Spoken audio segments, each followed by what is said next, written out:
ka wulikajɔ fanba bɛ boli mun kan. Bon, an ka wulikajɔ fanba ye o ye fasodenw de la diaspora malienne. Donc an ka lasigiden minnu bɛ yen n'o ye consulat ni ambassade ye an y'a ye maliyɛnw ka ca faransi kojugu baara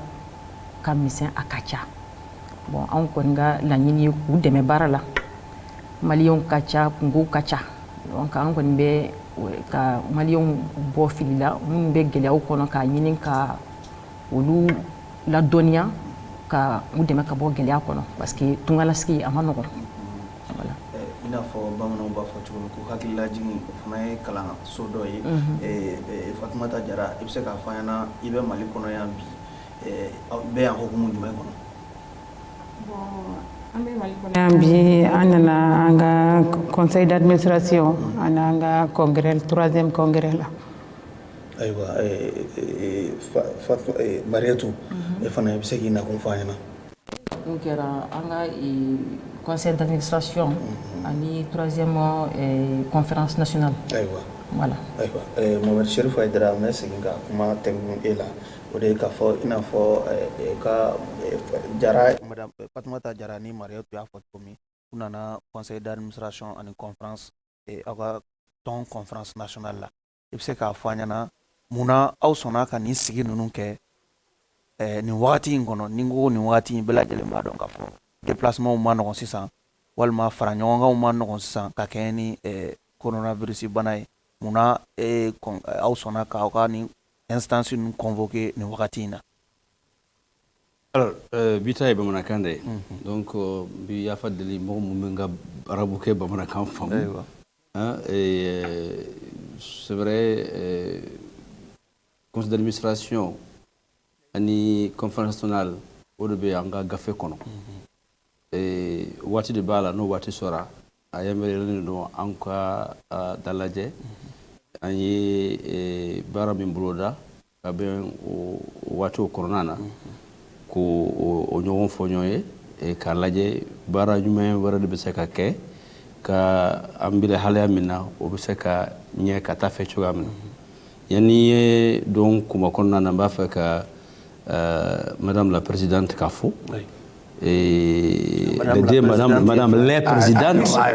madame la présidente est-ce que a fɔ cogo yɛrɛ bɛ bamanankan na ne t'o dɔn est-ce que donc muso ɲɛmɔgɔ d'accord muso ɲɛmɔgɔ k'u fo parce que e yɛrɛ y'a fɔ i ka kuma daminɛ na ka bɛn ni covid ye taama ko gɛlɛyara kosɛbɛ o bɔra ale bɔra Paris Fatumata bɔra New York mɔgɔ wɛrɛ fana bɔra Paris olu fana bɛ yan ani olu fana délégation bɛ yan ale Sakoba yan Bilisu Seko bɛ yan Sekambala Jabate bɛ yan Bams bɛ yan Dus Traoré bɛ yan Makan Sidibé Jeni fana bɛ yan Geneviève fana bɛ yan donc Ouattara donc olu n'u ka délégation de nane o b'a yira i n'a fɔ jamana wɛrɛw fana n'u ka délégation nana jamana 32 de nane parce que 48 ani 32 tɔw mana kun jumɛn na parce que u ma se fɛrɛ sɔrɔ ka na Japon ma se ka na Madagascar ma se ka na voilà règle dispositif du Covid donc u ma se ka na mais Covid ni fɛn ɲuman bɛ Covid ko la o y'a yira na k'a fɔ ko an bɛ se ka baara caman kɛ k'a sɔrɔ an ma déplacer ka taa yɔrɔ la hali kunu conférence des chefs d'État de l'Afrique o kɛra kunu a kɛra vidéo conférence de la donc minnu ma na u participera an ka Zoom par Zoom donc vraiment k'u fo k'u waleɲuman dɔn ka foli kɛrɛnkɛrɛnya bila an ka tɔn bɛɛ ma na u bɛɛ participera Zoom na o b'a yira ka fɔ ko CSDM ka ko diaspora ka ko ne kelen tɛ min cɛsirilen ba ko la parce que n'i y'a ye ne sera ka kuma u tɔgɔ fɛ olu de y'a yira n na olu de y'an encouragé ka bɔ fo Paris ka fɔ bɔ New York jamana 30 ani fila kana u bɛɛ nane k'a fɔ ko maliden ka lafiya ka bɛn u sigiyɔrɔ ma u ka hakɛ ka d'u ma u ka bonya u kan ka bonya cogoya min na an ka sariya sunba kɔnɔ an bɛɛ dama ka kan a kɔnɔ discrimination kana kɛ ko la u bɛɛ dun nane u bɛɛ ye kumakan kelen de fɔ mais kumakan o a fɔlɔ-fɔlɔ ye bɛɛ ka haminanko ye Mariette ye o de fɔ Fatumata ye o de fɔ carte nira ko ka ɲɛnabɔ donc o bɛɛ nana kabini semaine kelen ala ka kɛ baara min bolo dara an tun y'a fɔ kɛnɛ kelen kan yan gouvernement sɔnna k'a fɔ ko kɔlɔlɔ mun b'u kan o bɛɛ bi ɲɛnabɔ tɔgɔ minnu kan ka d'u ma tɔgɔ minnu bɛ d'u ma a ti bɛn fɔ an ye tiɲɛ fɔ ɲɔgɔn ye ministre ye min fɔ kɛnɛ kan a ye kuma ɲumanba de fɔ an b'an ka ministre de l'extérieur fɔ ani an ka ministre de l'administration territoriale ani Mukutara Wane ale de président ka yamaruya kɔnɔ de baara nin kɛra mais olu de fana ye courage sɔrɔ k'a fɔ ko ka fɔ président ma ka fɔ ministre ma nin tɛ se ka ci la minnu bɛ mayama ko la bi u ka papier ko la carte nina ka dilan ka bɛn i b'a fɔ u b'a fɛ ka kɛ cogoya min na an kelen ta a ko la o jamana bɛɛ b'a dɔn donc u ka bɛɛ fo u ka nali la comme an bɛ tila ka don folu kɔnɔ nka yani Fatumata Jara yani congrès conférence ka kɛ i da sera a ma aw ye conseil d'administration kɛ e mun tɔmɔ conseil d'administration in kɔnɔ min bɛ se ka kɛ somɔgɔ sama ye ni e seginna i ka base la i bɛ se ka mun ɲɛf'u ɲɛna. Bon, conseil d'administration kɔnɔna na an ye baara caman kɛ a kɔnɔ i n'a fɔ an ka sati règlement réviseli bon ka se ka an ka sariya sun ninnu lajɛ n'a sɔrɔ ka min fara kan komi san 5 fɔlɔ sera ka ban donc il fallait que an ka segin a bɛɛ kan k'a lajɛ donc an y'o baaraw caman kɛ conseil d'administration kɔnɔna na. Donc texte aw ka sariya gafew ka olu la baara conseil d'administration ka baara fanga bonyana o ko de kan kosɛbɛ. OK Diallo i bɛ se ka dɔ fara aw kan wa? Bon ne bɛ se ka mun fara kan dɔrɔn an kɔni an ye fɔ ka bɛn k'a la yɔrɔ minnu ma bɛn min ma de toute façon c'était fɛn mun tun don ko jɛlen tun don ni min ma bɛn min ma i b'i bolo kɔrɔta nin ma bɛn ne ma an b'a fɔ an bɛ bɛn a la o yɔrɔ de diyara ne y'a ko la parce que a ma kɛ ko mun ye k'a fɔ ko dogodogolen bɛɛ b'a k'i tacogo la an bɛɛ de sigira an y'a fɔ ni min bɛnna o bɛ bɛn ni min ma bɛn an b'a fɔ an bɛ bɛn a kan an kɔni ma wuli ka sɔrɔ an ma bɛn a kan donc o de yɔrɔ diyara ne ye a la. ɲininaw ye i n'a fɔ an fana y'a mɛn ko aw ka instance la a ye conseil d'administration o bɔ 16e instance la yala i bɛ se k'o kunnafoni sɛbɛntiya n'a y'a sɔrɔ tiɲɛ don munna aw ye o miirina in ta. i ka dɔn association a nɔgɔma yɔrɔ ye fɛn min ye aw bɛ se ka bɛn k'aw ka aw yɛrɛ sariya sigi sariyaw b'o yamaruya en général ni association sigira o ti conseil d'administration k'a la conseil d'administration a bɛ kɛ société anonyme ani ONG mais comme entreprise généralement mais comme an ye jateminɛ kɛ an tun ye 16e daminɛ waati min na an ka jateminɛ min kɛ n'a ma a fonctionner i b'a fɔ ko société bɛ fonctionner cogoya min na baara tun ka ca tun ka ca gouvernement tun t'a fɛ k'an ye ko caman de tun bɛ yen donc comme an bɛ hakili y'o sɔrɔ ko an bɛna bureau national bureau sigi mais bureau sigi fana fo an ye mɔgɔ damadɔ de tɔmɔ an ni ɲɔgɔn tɛ o ka kɛ conseil d'administration membre ye comme ça décision bɛ se ka taa joona olu ka ɲɔgɔn ye bɛ teliya a bɛ se ka ɲɔgɔn sɔrɔ joona voilà donc an ye président de conseil d'administration kɛ ne tun ye président conseil d'administration ye donc ni bolo kuma min kan ka fɔ u baara min kan ka boloda an b'o kɛ joona pour prendre les décisions urgentes donc bon o résultat de kɛra nin ye donc comme an tun b'a fɛ ka fɛn min kɛ o bɛɛ kɛra laɲiniw sabatira laɲiniw sabatira en conférence d'entente nationale an kɛra yen en fol de y'a fɔ ko ka kuma ni yad ni kufa fɛ et dialogue national inclusif yani dialogue ka kɛ fɔlɔ accord de politique gouvernance d'accord rapidement ko a kana to ni ma dɛ an ye dialogue national inclusif kɛ donc dialogue an wulila an ye kumakan lase u sɔnn'a ma n bɛ Amadou Thiam l'ancien ministre ka fɔ an'an ka président Burama Ale Touré fo kosɛbɛ et dialogue kɛra dialogue an participera dans 25 pays conseil d'administration kɛra sababu ye aw ye décision dɔw ta tɔn yɛrɛ lakodɔnna absolument jamana yɛrɛ ɲɛmɔgɔw caman ni baara bɛ kɛ bi a bɛ kɛ n'a kɔ tɔn ye tout à fait donc o bɛ se k'a fɔ conseil d'administration a y'a ka baara kɛ donc baara sera a kuncɛyɔrɔ ma aw ye a bɔ a la o miiriya dɔwɛrɛ tɛ dɔwɛrɛ tɛ parce que bi t'a fɔ bamanankan na les acquis maintenant il faut les consolider oui. donc consolidation des acquis c'est-à-dire an mako ti conseil d'administration na o kɔ donc an ye bureau national bureau min kɛ secrétariat exécutif donc ale de nana ka conseil d'administration remplacer ok d'accord ko remplacer et puis mɔgɔ 11 de don o man ca pour que fɛn min fɔra ani fɛn min laɲini mun sabatira ko o lasɛnsɛn ko sabati donc programme min nato mun ye 105 programme ye et o donnen don an bolo déjà conseil d'administration kɔnɔ et bureau exécutif ani bureau national et o de hukumu kɔnɔna na madame Ba Fatoumata Diarra a ye bureau fédéral président ye mais en même temps aussi vice-présidente an na tila ka kuma bureau min sigira aw fɛ d'accord conférence fɛ Fatoumata Diarra i bɛ se ka an bɛ don conférence nationale aw ka conférence kɔnɔ sisan i bɛ se k'a fɔ an ɲɛna conférence a baaraw kɛra cogo di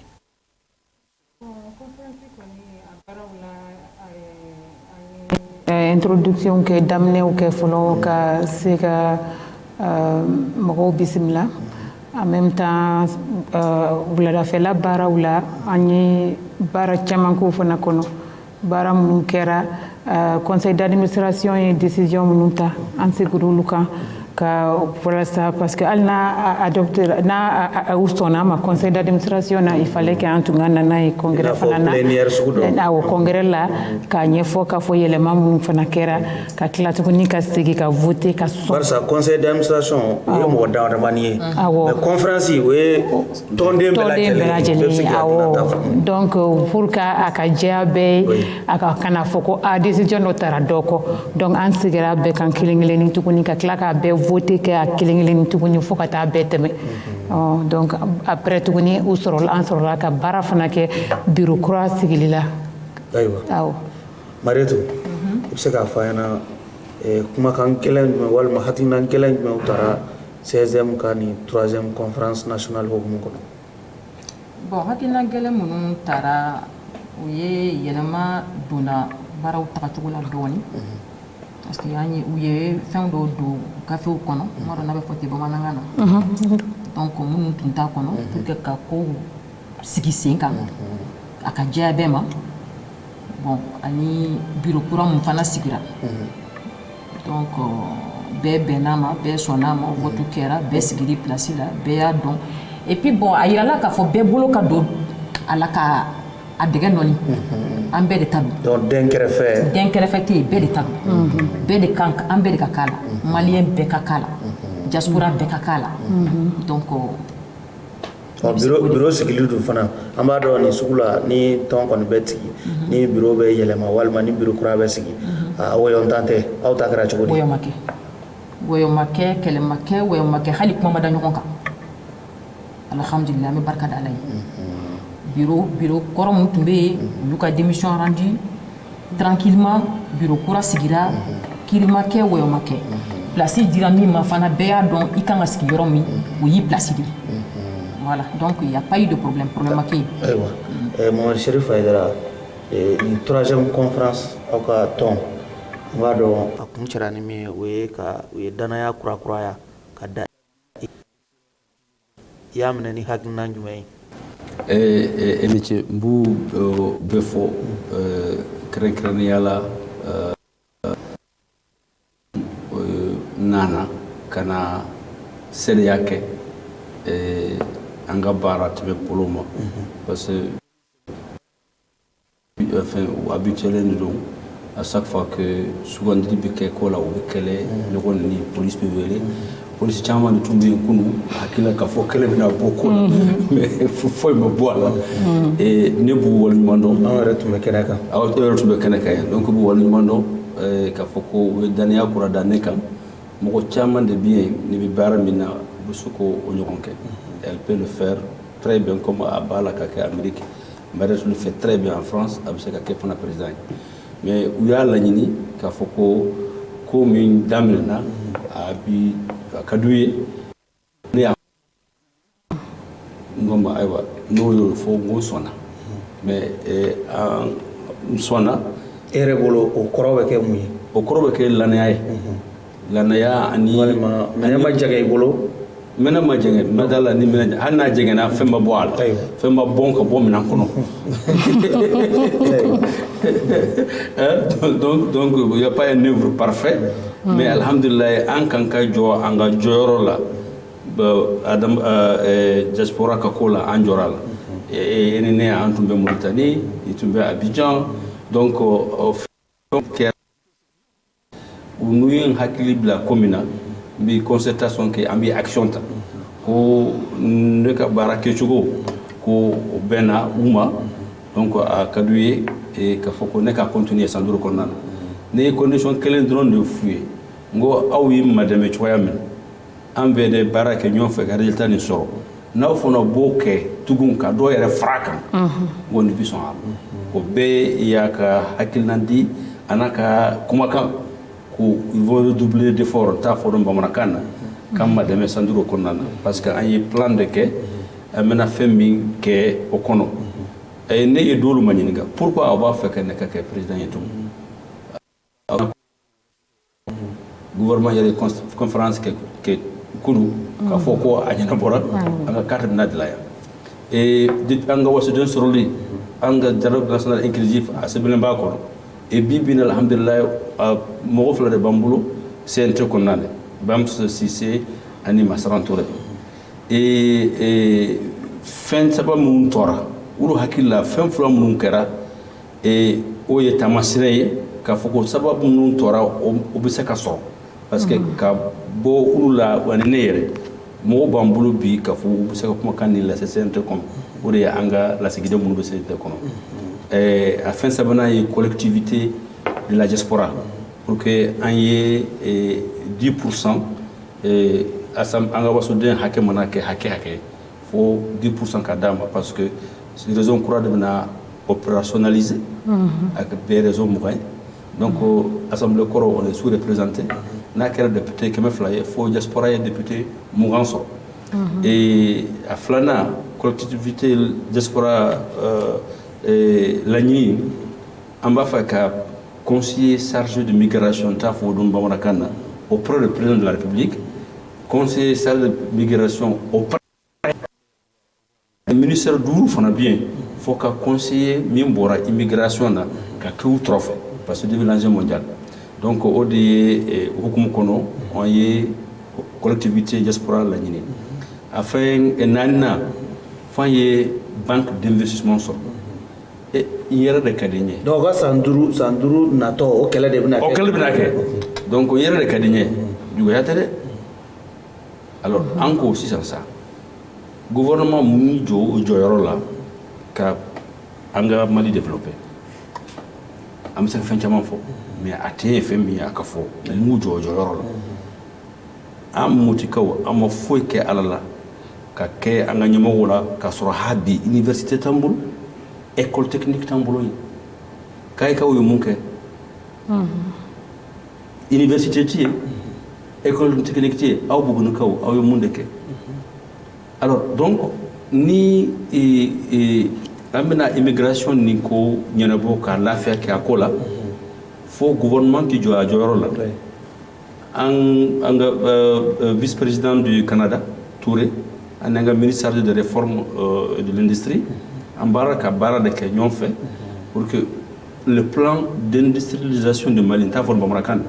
donc au lieu de ce ka ni banque tie usine baw n'i y'a mɛn k'a fɔ ko jamana développé don c'est industrie de bien industrie bɛ baara di mɔgɔ ma gouvernement tɛ o donc an bolo bi il faut ka banque d'investissement de sɔrɔ banque o fana a kana kɛ banque de 20 milliards ou 30 milliards mais faut ka 100 milliards de capital sɔrɔ banque o la ni 100 milliards sɔrɔla a bɛ banque o banque la a bɛ se ka 1000 milliards di n'i y'a ye sisan ni ale b'a fɛ ka entreprise la kaya ka baara di malidenw ma a bɛ taa n bɛna banque dɔw tɔgɔ fɔ u kana dɛmɛ dɛ mais an ka banquew tɛ ni wari tɛmɛna million 200 la fo a ka taa Abidjan a ka taa Lomé décision ta yɔrɔ ka jan a taa yɔrɔ ka jan alors donc parce que fɛn wɛrɛ tɛ o Mali ye jamana min ye an sɔnna ka accord sous-régional ninnu bɛɛ lawaleya ka labato olu fɛ yen u b'a labato ni keguya de ye o de b'a jira k'a fɔ ko Burkina banque bɛ yan Benin banque bɛ yan Mauritanie banque bɛ an fɛ yan Maroko banque bɛ an fɛ yan i tɛ jamana kelen si ye Afrique kɔnɔ Malien banque bɛ yɔrɔ min na e mun na an bɛ tila ka kuma segin ma Fatumata Jara an bɛ to hali bi congrès kɔnɔ conférence kɔnɔ yala an b'a dɔn mɔgɔ caman ma se ka na a kɛnɛ kan i n'a fɔ aw ka tɔnden caman bɛ yen n'olu nana kɛnɛ kan dɔw caman tora u ka duguw la e bɛ se ka mun f'u ɲɛna ni fara ɲɔgɔn kan in hokumu kɔnɔ bon an ka mɔgɔ minnu tora kɔ an bɛ se ka f'u ɲɛna kɔni k'a fɔ vraiment an ye baaraw taabolo ye cogo min na baaraw bɛɛ kɛlɛya jɛlenya kan parce que mɔgɔ an si ma yɛlɛ si sanfɛ si ma kusa si fɛn bɛɛ yira na kelen kelen ka temps ta k'a bɛɛ kɛ jɛlenya kɔnɔ donc n'an sera u ma n'an ye fɛn minnu yirila u ka da la k'a fɔ a bɛɛ sigira kɛnɛ kɔnɔ jɛlenya fana kɔnɔ. Ayiwa Mariétou i ye mun tɔmɔ congrès kɔnɔ i bɛ se ka mun na segin kɔma segin kɛ maliden minnu sigilen n'o Faransi n'o olu ɲɛ b'i nin waati in na. Bon ne bɛ se ka mun kɛ somɔgɔ sama ye o ye k'a fɔ ko diaspora maliyɛn nɔ CSDM taabolo ka ɲi baara ɲɛma jɔlen don baara jɛlen don et puis en même temps ka an ka président fɔ président national n'o ye Cherif Mohamed Aidara ye a ka cɛsiri o de ye anw yɛrɛ fana tɔ encouragé donc hali bi ne bɔra nin kɔnɔ a ye dusu de di yan tuguni n bɛ dɔ de fara n tun bɛ min kɛ n bɛna dɔ fara o kan parce que n'i y'a mɛn mɔgɔ n'i bɛ baara kɛ n'i ɲɛ b'i ɲɛmɔgɔ la n'ale kɛ donc ale ye courage di an ma donc ni ne tagara ka courage redoubler et puis k'a yira yenkaw fana la diaspora la Faransi diaspora k'a yir'u la k'a fɔ ko CSDM u tɛ sunɔgɔla yan baara de bɛ ka kɛ yan nɔ n fana b'a la nin san 5 in kɔnɔ ko caman bɛna waleya ko an ka wagati kɔrɔna kosɛbɛ Fatumata Jara an fɛ ka kumakan laban d'i ma émission in a sigilen don yɔrɔ caman na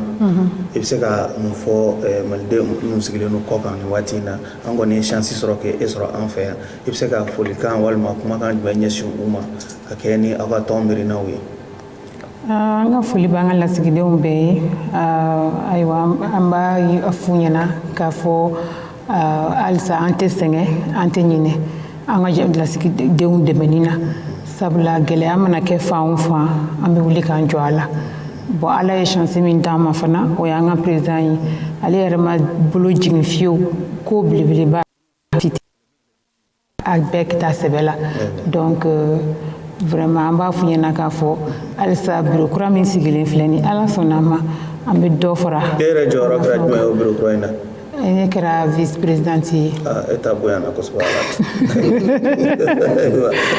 caman ni américain ma o la. américain an ka fɛn bɛɛ belebele de ye o et puis an ka Amérique fɛn bɛɛ ka bon de fitinin t'anw bɔra. caman faralen ɲɔgɔn kan ayiwa.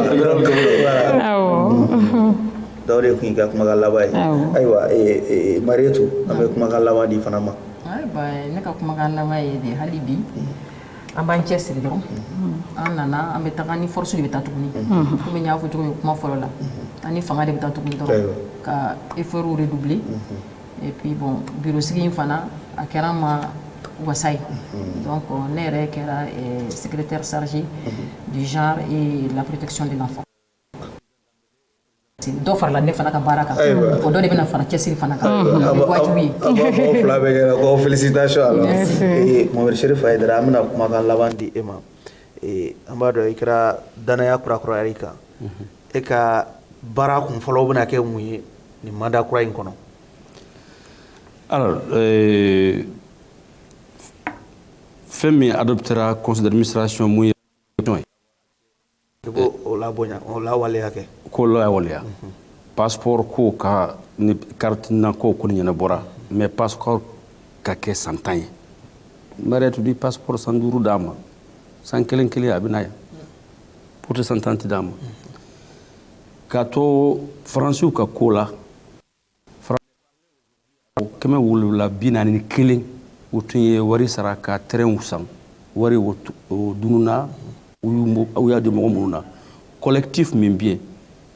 u y'an approché an ye procès kɛ u ka ko la a bɛ commune 6 la an ma dɔrɔmɛ kelen ɲini an CSDM de avocat bila ka na Bamakɔ yan ka na plainte posé fɛɛrɛ de bɛ kɛ u ka gouvernement y'u jɔ jɔyɔrɔ la k'u ka terrain lasugu ma donc olu bila o hakɛ kɔnɔ u bɛna k'i ka wulikajɔ dɔ ye u wulikajɔ dɔ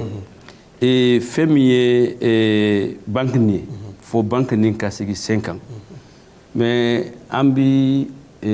cɛmancɛ fanga an b'o de la a bɛɛ tɛ se ka kɛ sisan a bɛɛ tɛ se ka kɛ sisan mais banque kɔni o bɛ kɛ yanni cɛmancɛ fanga nin ka ban u b'a fɛ ka enrôlement de kɛ an ka taa élection na ne ye ministre ɲɔgɔn ye fɛ enrôlement ani recensement o ka kɛ ɲɔgɔn fɛ donc n'o kɛra an b'an ka carte électeur ani carte nina n'a tɔra a tɔ bolo ma parce que gouvernement kɔni décision ta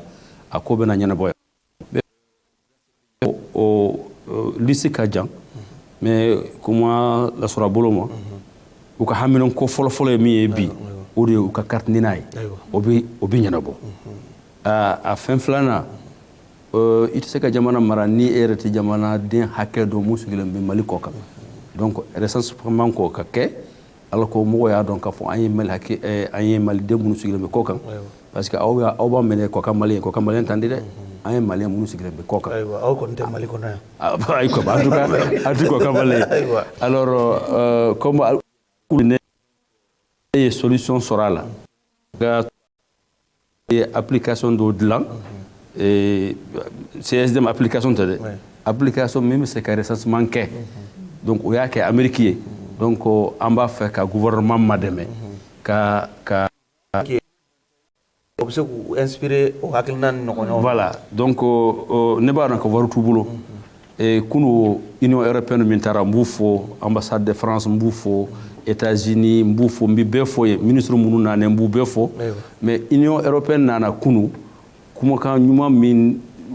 lase an ma an tun ye laɲini kɛ u y'a gouvernement ma dɛmɛ ka recensement kɛ ko miliyɔn 22 euro o bi yen o b'a fɛ ka gouvernement ma dɛmɛ kan a maliden nu recenser donc o kana fɔ n ye k'a fɔ wari tɛ yen dɛ voilà ko wagati korona donc n bɛ bɛɛ fo n bɛ gouvernement ni fo kosɛbɛ k'u waleɲuman dɔn o mɔgɔ ministre minnu nane ani an ka invité bɛɛ mais kɛrɛnkɛrɛnnenya la an ka tɔndenw minnu bɔra jamana 32 kan na ani mɔgɔ minnu participera n b'an ka président d'honneur nu fo min ye Sexu Bilali ani Usman Serif Madani Haidara ani ne ka dankan vice président Yoka Bernard n b'a fo kosɛbɛ donc ka maliden bɛɛ fo aw y'an ma dɛmɛ ni san 5 min tɛmɛnen renouveau yɛrɛ kɛrɛnkɛrɛnnenya la e yɛrɛ baro e ni ce kosɛbɛ ani mɔgɔ min u bɛ yen mɔgɔ su t'u ye Usman tɔgɔ de ma sa ni kan bi bɛɛ de ma ye Togo n'a ka baara kɛ ɲɔgɔnw bɛɛ k'u fɛ ko waleɲuman dɔn ni Ala sɔnna an bɛna baara dɔw boloda a bɛ diya n ye aw kana tugun ka n'o sɛdɛya kɛ aw bɛnna ni conclusion ye fɔ aw ka lajɛ la aw y'a daminɛ k'a lawaleya ala ye san wɛrɛ yira n na simaya ni kɛnɛya yɔrɔ amina ayiwa ni ne bɛ dansigi an ka bi jamukan in na jamukan min ni an y'a sigi ka kɛɲɛ ni CSDM aw ka conférence nationale ko minnu bɔra o kɔnɔ walasa ka walawalali kɛ aw ye o kow la. An kun ye jamukan sigi, an ka maa welelen kun ye Marietou Diallo, ale ye 16e France o ɲɛmaa ye, Fatumata Jara 16e bureau fédéral Amerikikaw fɛ, ani Mohamed Cherif Aidara no ale ye 16e bureau international o maa ɲɛmaa ye. An bɛ kan bɛɛ da aw ye k'a fɔ aw kan bɛɛ a ɲɔgɔnna wɛrɛ ma.